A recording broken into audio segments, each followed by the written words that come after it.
નામ વિમલ ગોવિંદભાઈ વાઘેલા છે।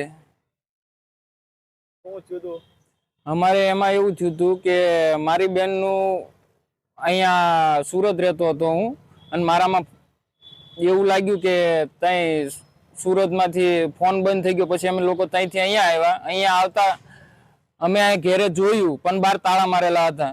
તાળા મારતા પછી અમે પોલીસને જાણ કરી। જાણ કરતા એમને એવું લાગ્યું કે પોલીસ આવીને જોયું એને, એટલે તાળા તોડ્યા પોલીસે, અને પછી અંદર જઈને જોયું એટલે અમારી બેનની લાશ મળેલ આવેલ હતી। પછી એમાં કે અમને એવો ડાઉટ પડે છે કે એનું કોકે મારી નાખેલ છે।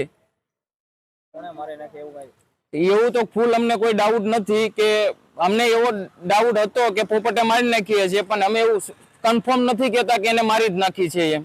પણ પોપટ ધારસી કરીને છે, અમાર બનેવી છે। હા, અમારે શિહોર તાલુકામાં બનેલું છે। અમારી માંગણી એવી છે કે અમને ન્યાય મળવો જોઈએ। ખરેખર તપાસ કરવા જોઈએ પોલીસને, એવી નમ્ર વિનંતી છે અમારી।